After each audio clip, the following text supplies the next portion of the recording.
Soundings Audiobooks presents an unabridged recording of The Mad Courtesan, written by Edward Marston, read by Andrew Wincott. The moral right of the author has been asserted. This performance is owned by Soundings, Whitley Bay, NE26 2JT. I am a professed courtesan that lives by people's sin. With 6 punks I keep, I have great coming in. Samuel Rowland's The Courtesan, 1590. If, as their ends, their fruits were so the same, bawdry and usury were one kind of game. Ben Jonson, On Bawds and Usurers. Chapter 1. Nicholas Bracewell ducked in the nick of time, and the rapier whistled above his head to describe a vicious semicircle of thwarted rage.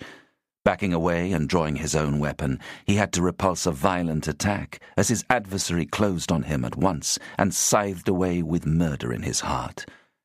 Here was no occasion for the finer points of swordplay. It was a wild, undisciplined tavern brawl that called for strength of arm and speed of brain.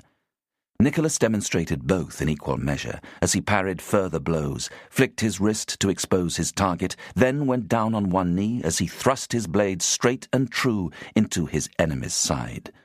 There was a howl of fury mingled with disbelief as the man staggered backwards, then dropping his sword, clasping his fatal wound with both hands, and emitting one last roar of anger, he fell to the ground in a writhing heap.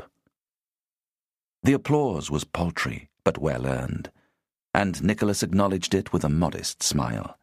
Though he was only the bookholder with Westfield's men, he was an expert in the mounting of stage fights, and he had proved that expertise once again. The watching actors and apprentices gave him due reward with their eager palms, while Nicholas helped up the now grinning corpse of Sebastian Carrick, and dusted him off with a few considerate smacks. The two men were standing on the makeshift stage in the yard of the Queen's Head in Gracechurch Street, the inn where the company performed most of its work, and attested its claim to be considered the leading theatrical troupe in London. One of the main reasons for its preeminence was the crucial influence of Nicholas Bracewell behind the scenes. He was the sheet anchor to a vessel that sailed through an almost permanent tempest, and he had saved untold mariners from a gruesome death below the mountainous waves. Sebastian Carrick was the first to offer compliments. It is easy when you have the trick of it, but a devilish task to learn that trick. You can instruct us all in the art of fencing, seasoned though we be.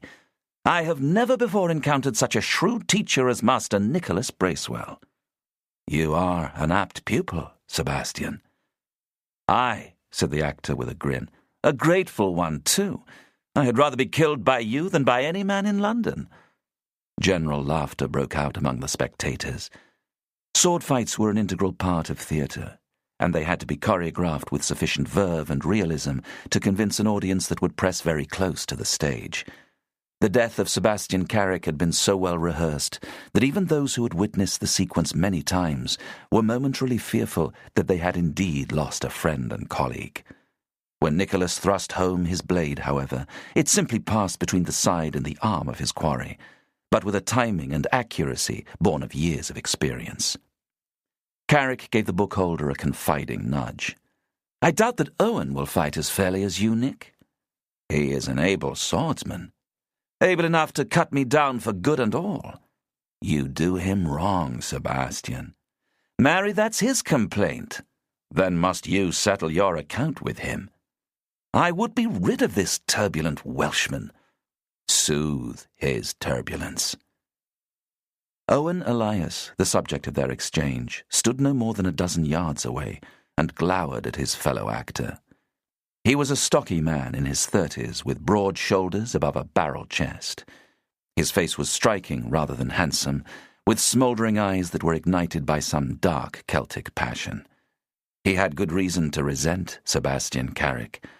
Not only had the latter borrowed money from him which he was refusing to repay, he had committed what was, in the Welshman's view, the cardinal sin. He was preferred as an actor. By virtue of his grace, charm, and poise, Carrick was repeatedly cast in better roles than those offered to Elias, and it rankled. Turbulence ensued. It was time for the rehearsal to begin properly, and Nicholas Bracewell took control with accustomed firmness. The stage was set for the first scene. The actors withdrew to the tiring house.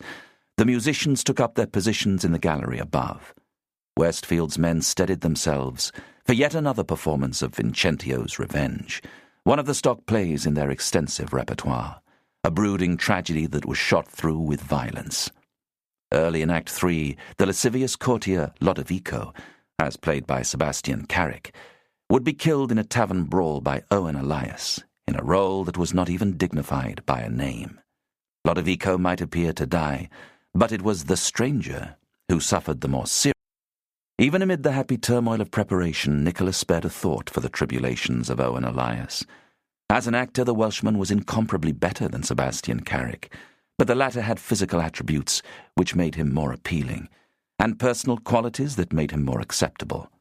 Tall, slim, and dashing, he had the lazy confidence of a philanderer, allied to an air of almost aristocratic refinement. Owen Elias was too ebullient and willful. He was altogether too combative in urging his right to promotion within the company, and he thus reviled the easy tact and plausibility which gained advantage for his rival. Nor could he forget or forgive the effortless skill with which Carrick had persuaded him to open his purse and part with money that he could ill afford to lose. Vincentio's Revenge was nothing beside the dire retribution that Owen Elias contemplated. "Stand by!" The command from Nicholas Bracewell stilled the murmur and put every man on the alert. On a signal from the bookholder, Peter Digby and his musicians coaxed solemn sounds from their instruments as the prologue entered in a black cloak to introduce the play. For the next 2 hours, the company reacquainted themselves with Vincentio's Revenge, and even though their audience consisted of no more than some curious horses and some gaping ostlers, they gave the work their full concentration. No matter how many times they had performed a piece, they never took it for granted. A play was like a sword. It needed to be polished and sharpened each time before use. Audiences detested the sight of rust and the feel of a blunt edge. Westfield's men always kept their weaponry in good order. When the rehearsal was over, the actors drifted off into the inn itself to take refreshment before the paying public began to arrive. Nicholas had much to do before he could join them, supervising the stage keepers as they struck the set for Act 5, prior to sweeping the boards and strewing them with rushes, making sure that costumes and properties were in their appointed places, chiding the musicians for being noticeably late with their dirge in Act 4, and attending to the ever-widening responsibilities of his job. Because it had been for the most part a good rehearsal, he went about his work with the quiet satisfaction of one who had made a substantial contribution to the successes of the morning. He was especially pleased with the tavern brawl. Owen Elias and Sebastian Carrick had never fought with such controlled venom. It had been a highlight of the drama. Ensconced in the tap room, the stranger was keen to reenact the scene with his smiling Lodovico. "Give me the money, you viper!" "Would that I could, dear friend," sighed Carrick. "Friend am I not. Dear was I never." "I count you among my closest fellows." "Count out." "You will be paid in good time." "I urge the reckoning now." "You do so in vain, Owen," said the other with a shrug. "Truly, I have no money, sir. I have borrowed afresh to buy myself food and drink."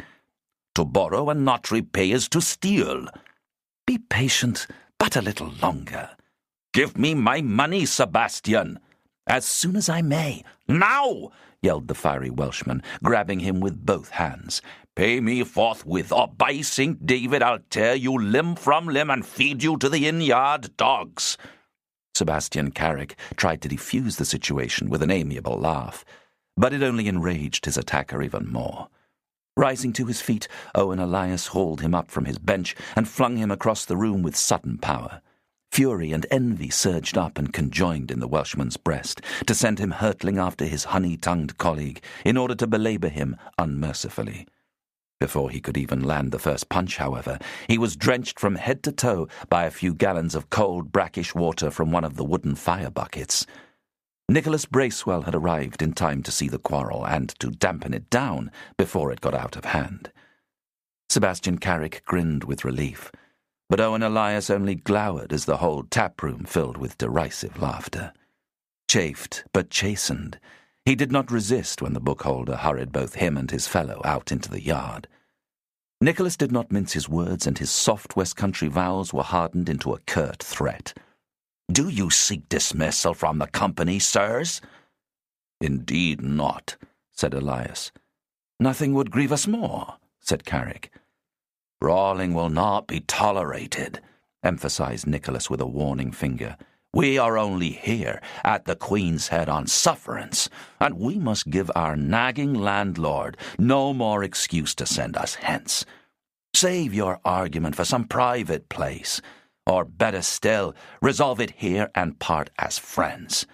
Would you have Westfield's men evicted over some petty difference between you?" "It is not petty," said Elias, still dripping wet. "It is a very serious matter, and I will be answered." Carrick smirked. That bucket was an eloquent reply. "You owe me 6 shillings, sir." "First, do but loan me a further 5. "Scurvy rogue." "Peace, peace," ordered Nicholas. "Raised voices solve nothing. Let's hear this out calmly." He turned to Carrick. "Tell your tale first, Sebastian." "But I am the injured party," wailed Elias. "Your turn will come," said Nicholas, quelling him with a glance. "Your temper needs more time to cool." The Welshman, a big, broad-shouldered man with a muscular strength beneath his affable manner, Nicholas could assert himself if the need arose. His fair hair and full beard danced gently in the wind, but his stern eyes kept Owen Elias subdued as the facts of the case were laid out. Sebastian Carrick made light of the whole business, promising that the debt would soon be paid, and apologizing for any harm he had unwittingly inflicted on his fellow. Elias took several deep breaths before he trusted himself to words again, but they came out in a remarkably measured and reasonable way. When both pleas had been voiced, the actors waited on Nicholas Bracewell to pronounce judgment. "You are both in the wrong," he said. "Sebastian, you should have repaid this money long since. Owen, you should not have provoked a brawl to gain your purpose. Is that much agreed between us?" The actors nodded. "Then let us find a way out of this dilemma. A creditor wants something that a debtor does not possess." "You have hit on the problem, Nick," said Carrick with a nonchalant shrug. "My purse is quite empty." "It is always empty," challenged Elias. "A man must live, sweet sir." "Live, yes, but not prey upon his fellows." "Pleasure comes at a price." "Then have it at your own expense, and not mine." Nicholas interceded. "Hear my device. It may suit the both of you in equal part. Sebastian has no money until I pay his wage at the end of the week. Master your pain and indignation until then, Owen, and I will save 1 shilling of that wage for you." "It is not enough," said Elias. "It is far too much," exclaimed Carrick. But Nicholas stuck by his decision, and though neither man was pleased, both came to accept the compromise. Owen Elias realized that payment by installments was better than nothing at all, and he took comfort from the fact that it was Sebastian Carrick who had protested most. Evasion of his creditors was an article of faith with the latter. The only thing he ever willingly repaid was a debt of honor incurred at the gaming table. Money that was charmed from the purses of colleagues was his to keep. Friends were fair game. He sighed. "It is a grisly resolution, Nick, but I will abide by it. Here is my hand on it." Owen Elias shook the proffered hand. "Well, now that matter is done, I must away to borrow afresh, or I will dwindle into complete poverty." Sebastian Carrick gave a mock bow, then sauntered back into the tap-room with an amused resignation. His attitude produced more sparks from Owen Elias. "Look at him, Nick. Do but The dispute is settled, Owen. Be content. He is a vile robber. Your money will be restored. It is my reputation that he is stealing, protested the other. I am the finer actor, yet he filches the finer parts. I have laboured to establish myself with Westfield's men, yet this upstart displaces me within a few months. It is not just, it is not kind, it is not bearable. He extended his arms wide in supplication. What am I to do, Nick? Endure these slights with dignity. Never! Make friends with Sebastian. It is the only way. I would sooner consort with a leper. Do not come to blows with him again, warned Nicholas. I dare not, said Elias with lilting menace. For next time, nobody would be able to stop me. I would kill him. Cornelius Gant pointed the musket at the horse's head and callously pulled the trigger. There was a loud report, and a cloud of smoke went up from the weapon. The animal staggered bravely for a few seconds, then sank to the ground in a sorry heap, and began to twitch violently as the last ounces of life poured out of its noble carcass. It was a grotesque and sickening sight. When its death throes were finally over, and its frenzy mercifully abated, it lay cold and silent on the cobblestones, its black coat gilded by the sun, and its body twisted into such an unnatural shape that it drew groans of horror from all who had witnessed the summary slaughter. A happy crowd became hostile in a flash. They cursed the cruel owner and formed a ring of gathering fury around him. Cornelius Gant was defiant. As they closed in, baying for retribution, he held the musket like a club and threatened to strike. The tension was heightened until it was on the verge of an explosion. Then the horse neighed. As if waking from an afternoon sleep in a verdant meadow, it sat up, whinnied mischievously, and gazed around its dumbstruck audience. Gant's ugly old face was split by a toothless grin, as he saw the incredulity on every side. After entertaining the throng with all manner of clever tricks, horse and man had reached the climax of their act in the most dramatic way. Cornelius Gant had shot Nimbus dead, and the animal had expired to such convincing effect that all present were completely taken in. Many were so relieved to see the horse alive again that they burst into tears. Relief gave way to joy, and expressed itself in a riot of applause. Gant chose his moment well. He clicked his fingers, and Nimbus got up from the ground to shake itself all over before knocking its own. As fresh mirth greeted this latest trick, the horse rounded on Gant, took the brim of his hat in its teeth, then lifted it off with another whinny. The hat was dropped into the middle of the yard, and the crowd responded generously. A waterfall of coins gushed into the receptacle. Horse and owner took a bow in unison.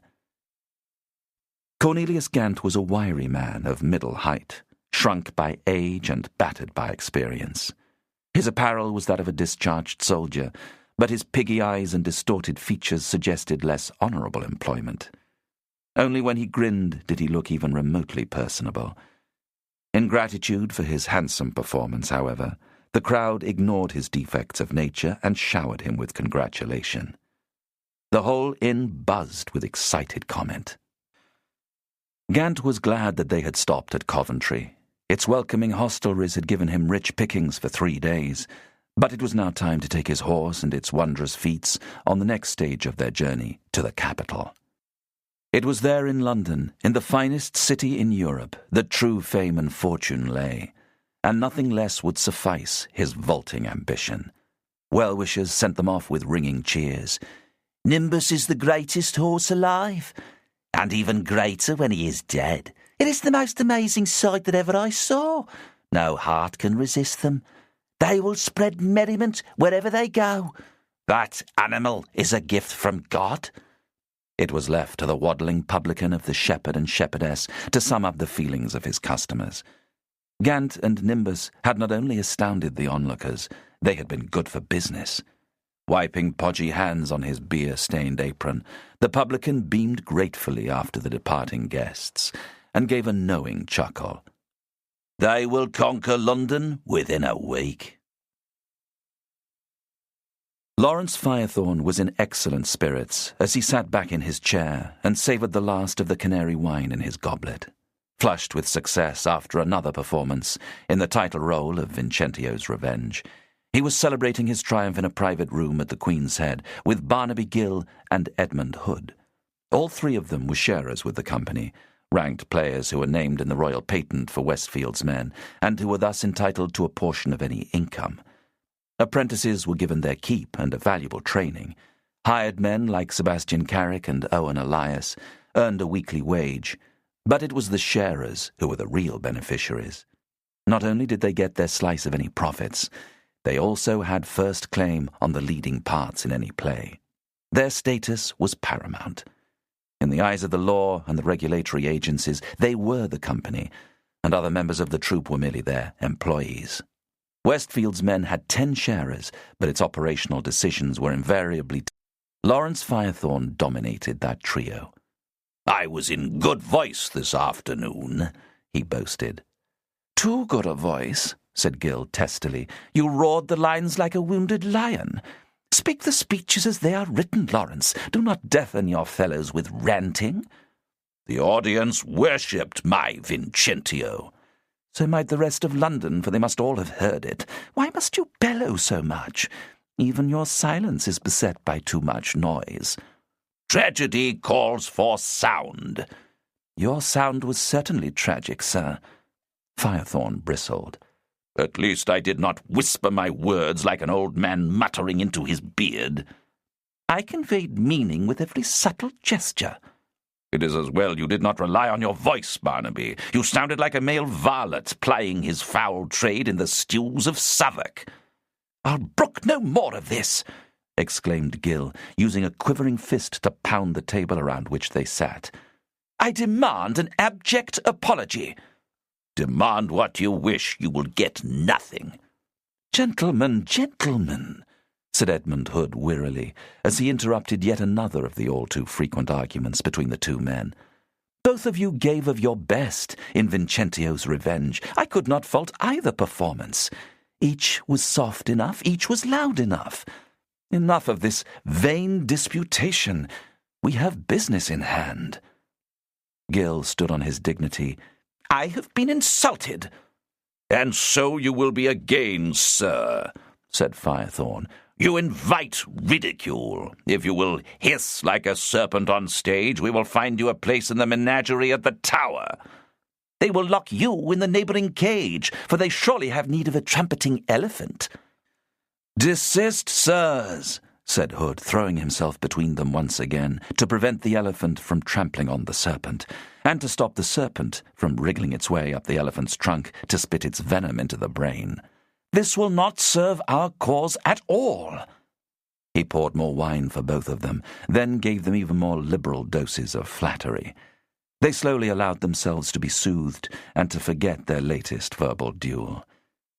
Lawrence Firethorn was the acknowledged leader of the company, a striking man in every way, hugely talented and hugely ambitious, blessed with genius but cursed with the vanity of his profession. Alert, handsome, and muscular, he dressed like a gallant in the latest fashion. Barnaby Gill was shorter, older, and less well-favoured. The established clown, he had an uncanny ability to reduce any audience to hysterical laughter with his comic songs, gestures, dances, and facial expressions. Off-stage, he was a lurking melancholic, with a that had made the jibe about a male varlet particularly painful. He chose his apparel with great care, but erred on the side of ostentation. Firethorn and Gill might wrestle incessantly in private, but they worked in perfect harmony on stage. One of Edmund Hood's primary duties was to sustain that harmony by writing parts in which each man could display his undoubted brilliance. As an actor-playwright, he was required to produce a regular stream of new plays for Westfield's men, as well as to polish and adapt his earlier work for revival. Unlike the others, Hood was not ensnared by pride or obsessed with the need to impress. Tall, slim, and clean-shaven, he was a gentler soul, a dreamer and a romantic. His pale, round, wide-eyed moon of a face had been shaped to hang in the sky of unrequited love, and he had no taste for the strident confrontations beloved by his companions. Lawrence Firethorn addressed the issue before them. "Gentlemen, we seek another sharer," he said solemnly. "Old Cuthbert is to retire, and he must be replaced." "I do not agree," said Gill. "Wisdom never commended itself to you." "If we lose one of our number, we have a larger slice of the receipts. Old Cuthbert served the company well, but he serves it better still by letting us divide up his share." "Put need before greed, Barnaby," said Firethorn. 10 is a good round number, and we will hold fast to it. So, sirs, who is to be brought into the fold?" Hood was unequivocal. "If it were left to me, I would choose Nick Bracewell without a qualm. He is the rock on which Westfield's men build their entertainments. Take but him away, and we would all be sucked into the quagmire." "Master Bracewell is a mere bookholder," said Gill petulantly. "We must not even consider bestowing such an honour upon him. If worth held any sway, the honour is his already." "Indeed, Edmund," said Firethorn. "Nick is pure gold, and nobody loves him more or values him higher than I. But he is not, alas, our new sharer. We must look elsewhere." "Outside the company?" said Gill. "Inside," said Hood. "It rewards loyalty." Firethorn nodded. "We promote from within. It breeds goodwill and ensures us a known friend. I think there are but 2 men in the company whom we should weigh in the balance here, Sebastian Carrick and Owen Elias." "Then it must be Sebastian," decided Hood. "The Welshman for me," said Gill, puffing at his pipe. "He has been with us longer and learnt more eagerly. Owen has a temper, I know, but this elevation might curtail it." "Sebastian already is a gentleman," said Hood. "He can grace the stage where Owen can only occupy it. I do not deny that Wales has given us the finer actor here. Owen Elias has qualities that Sebastian could never match. He has a voice and presence to rival Lawrence himself, but he also has a wayward streak that goes ill with responsibility. As a hired man, he is an asset to the company. As a sharer, he might turn out to be a liability." "I side with you, Edmund," said Firethorn. "Sebastian has the better disposition. Sebastian Carrick it is." "Owen Elias," insisted Gill. "Carrick." "He gets my vote too," said Hood. "He is our sharer." "Then where will he find his proportion?" Gill puffed hard, then exhaled a cloud of smoke. "Sebastian has to buy his share. He is reckless with his own money and even more reckless with borrowed coin. Owen Elias is conscientious and frugal. Sebastian is too fond of his pleasures." "No man can be blamed for that," said Firethorn easily, "or none of us would escape whipping. But you raise a fair question, Barnaby, and it must be answered. How will Sebastian furnish us with his investment?" "He has many rich friends," said Hood. Gill grimaced. "They are poorer for his acquaintance." "He will find the money somehow. He longs to be a true member of the company. Stay with him, Lawrence." "A doubt begins to form," admitted Firethorn. "We have the means to still it," said Hood. "Let us not commit ourselves too soon. We will put Sebastian to the test by offering him a half-share in the company. Should he come through that trial, he takes up old Cuthbert's place. Is this not the best way?" Lawrence Firethorn stroked his dark, pointed beard as he pondered. Barnaby Gill tapped out his pipe on the edge of the table and sniffed noisily. After long consideration, both men nodded their agreement. Sebastian Carrick would be put on probation. It remained only to determine the length of that probation and the scale of his financial contribution. Gill foresaw a possible difficulty. "How can we persuade him that a half-share is a form of distinction rather than a humiliation?" "I'll make light of that task," said Firethorn airily. "Sebastian will see it as one step towards full glory," said Hood. "He will understand our caution." Gill snorted. "It is more than caution in my case." "Throw aside all objection," urged the playwright. "Yes," reinforced Firethorn. "To win his confidence we must show him ours. Have no fears about Sebastian Carrick. He will prove a fortunate choice. I'd stake my life on it." Turnmill Street was the most notorious a long, dark, dangerous, disease-ridden strip of sin that ran parallel with the River Fleet, before bending round to thrust itself into Cow Cross with bestial familiarity. In its fetid lanes and alleys, in its narrow courts and yards, in its filthy taverns and tenements, all manner of lewd delight was bought and sold. Turnmill punks were the wildest and most willing in London, and they made nightly assignations with courtiers and commoners, soldiers and sailors, merchants and men of law, gapers from the country and gallants from the town. At the sign of the cock, the fleur-de-lis, the blue axe, the red lattice, the rose, and other bold outrages against decency, a lustful client could send his soul to eternal damnation and purchase the pox in exchange. Turnmill Street was a warren of infamy. Stews and gambling dens, inns and ordinaries, courtesans and catamites knew but one landlord. He dwelt in hell itself. Of all the houses of resort, none was more popular than the Picked Hatch, so called because its upper half-door was surrounded with spikes for security. The Picked Hatch was a common name and sign for brothels, but the establishment in Turnmill Street outstretched its rivals in venery.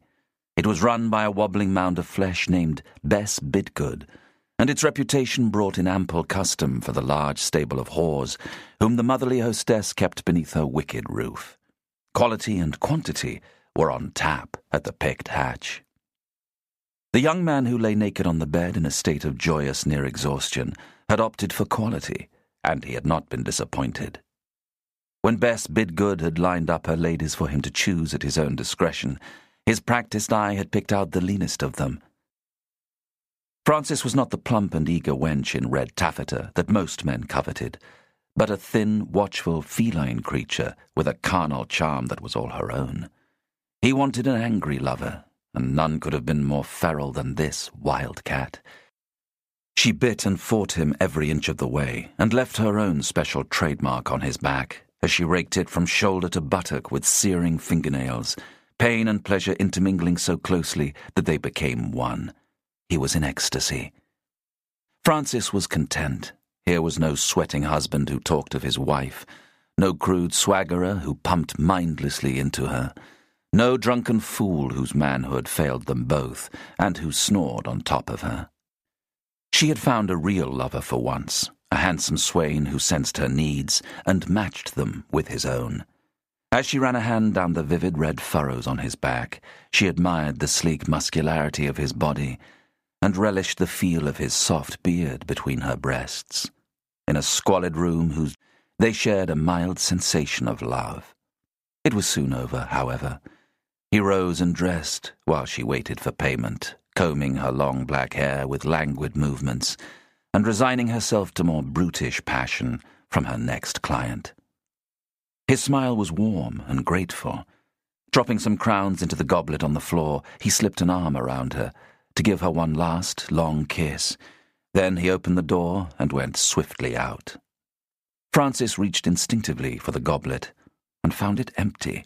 His farewell embrace had been a cruel trick to recover his money, and she was left with nothing but a sour memory. Grabbing the knife beneath her pillow, she raced out into the murky passageway, but he was already vanishing down the steps.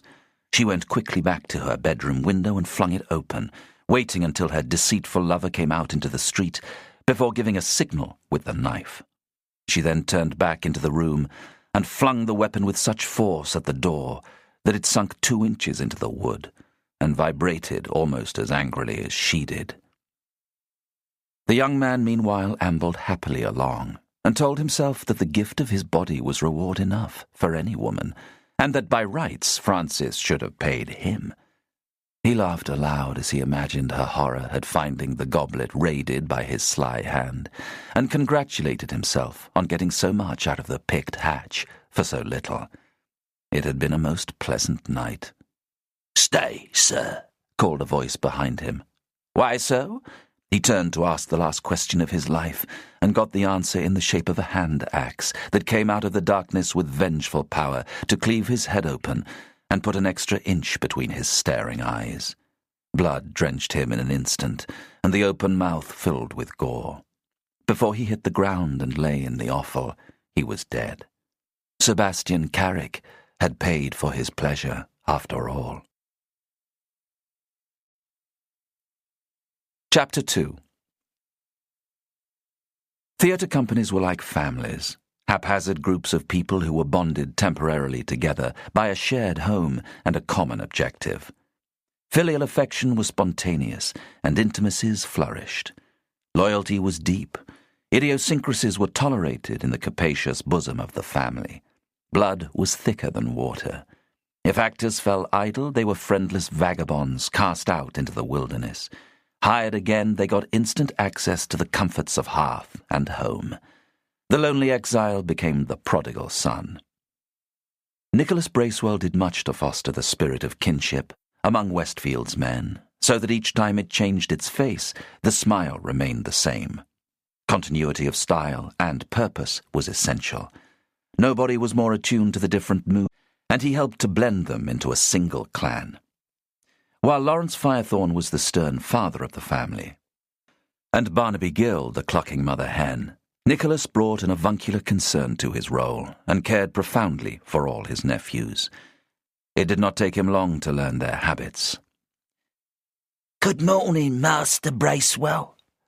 "Good morning, Thomas." "What do we play today?" "Marriage and mischief." "Bushes and benches." "As you say, Thomas, bushes and benches." It was early morning, and Nicholas had as usual arrived first at the Queen's Head. He knew the precise order in which his colleagues would make their appearance. Leading the procession was Thomas Skillen, the ancient stage-keeper, a man whose 40 years in the theatre enabled him to reduce all plays to one telling phrase. Marriage and Mischief was a lively comedy of misunderstanding, which made great use of eavesdropping in a garden. It was a glorious romp with colourful characters and a complicated plot, but the old man had summed it up perfectly. Something to hide behind and something to sit on, bushes and benches. A youth raced up to them. "Good morning, masters." "You were late, George," grumbled the stage-keeper. "You are in good time, lad," said Nicholas warmly. "Now, stand still and catch your breath." "I have been running." "Rise earlier and walk to your employment," said Skillen. "You are sweating like a pig on a spit." George Dart was the smallest, youngest, and most abused member of the company. He was a convenient whipping boy, and not even the friendship of the bookholder could protect him from the lash. As an assistant stage-keeper, he was always given the most menial chores, and he had already resigned himself to a day of moving the prickliest bushes and the heaviest benches on and off stage. Thomas Skillen might be gnarled with age, but he could still clip an ear of his underlings with effect. Marriage and Mischief would bring the customary round of prods and pushes for George Dart, who would find an odd kind of reassurance in them. They proved that he was accepted by the company. Pain was home. Nathan Curtis was the next to stride into the yard at the Queen's Head. As the company's master carpenter, he was always in demand, making new properties and scenery or restoring old ones. Hard on his heels came Peter Digby, the leader of the musicians, a thin, ascetic man of nervous disposition, who liked to be there well before he was needed. When the first of the actors joined them, Nicholas did not even need to turn around to see who it was. As soon as he heard the approach of footsteps behind him, he believed that he could identify the newcomer. "Good morrow, Sebastian." "You insult me," said a Welsh voice. Nicholas swung round in surprise. "I had expected. For once, I am first in line." The bookholder gave him a proper welcome and talked about Owen Elias's role in the forthcoming drama, showing a genuine interest in his colleague's performance and making some useful suggestions. As they conversed, however, he kept one eye on the main entrance to the yard as he awaited the imminent arrival of Sebastian Carrick. The latter might have the inclinations of a dissolute, but he was also a committed professional who put his acting before anything else. Even after a long night of indulgence, he would be the first of the hired actors to report to the Queen's Head. Indeed, it was this unquenchable enthusiasm for his work, carefully hidden beneath an easy-going disdain, which made him a potential sharer with Westfield's men. Lateness was almost unknown to Carrick, so his continued absence was worrying. Nicholas kept watch, but there was no sign of him. Hugh Weggs the tireman was the next to show up, followed by the skipping eagerness of Richard Honeydew, the youngest and most talented of the boy apprentices.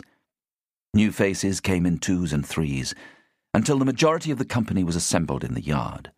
But Sebastian Carrick still refused to come. As the stragglers drifted in, Nicholas's anxiety was fringed with alarm. Only the most serious mishap could detain the actor from a rehearsal, especially one of a play in which he had an important supporting role. Lawrence Firethorn, predictably, was the last to turn up, so that he could make a dramatic entry on his horse.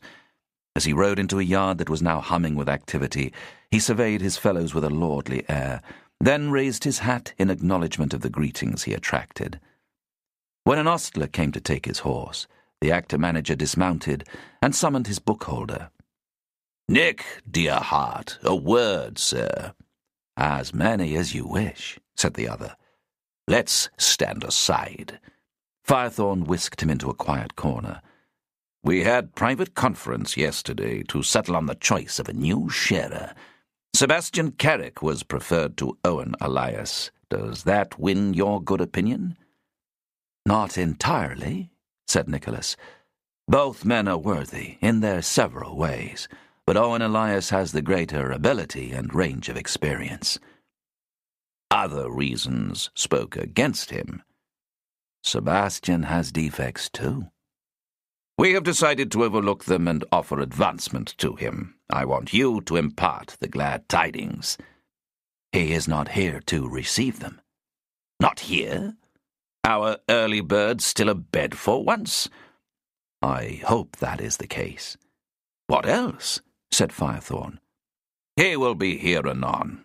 I will warm his ears for being laggard, then you can soothe." He saw the disquiet on the other's brow and clapped him familiarly on the shoulder. "Do not fret, Nick. No harm has befallen him. Sebastian can walk the darkest streets of the city with safety.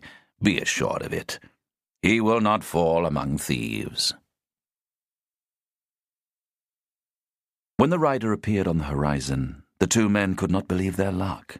Travel through open country was always a hazardous business. Rogues, vagabonds, outlaws, robbers, beggars, and masterless men were a constant threat to the unwary and the unguarded. Occasional bands of gypsies posed a further threat to the solitary traveller. Most people sought company when they moved between towns, and long journeys were rarely undertaken without adequate convoy. Yet here was a man completely on his own, well dressed as far as they could judge at that distance, and mounted on a sturdy black stallion that moved along the rough track at a steady canter. The closer the rider came, the more convinced were the two men that fortune was indeed favouring them. Sitting astride their own horses, they lurked in the shelter of a copse, as their prey descended the hill towards them with an obliging readiness. A glance between them sealed his fate, and they drew their swords for the ambush.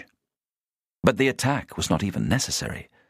When the man was no more than 40 yards away, he suddenly reined in his mount beside some gorse bushes and slipped from the saddle.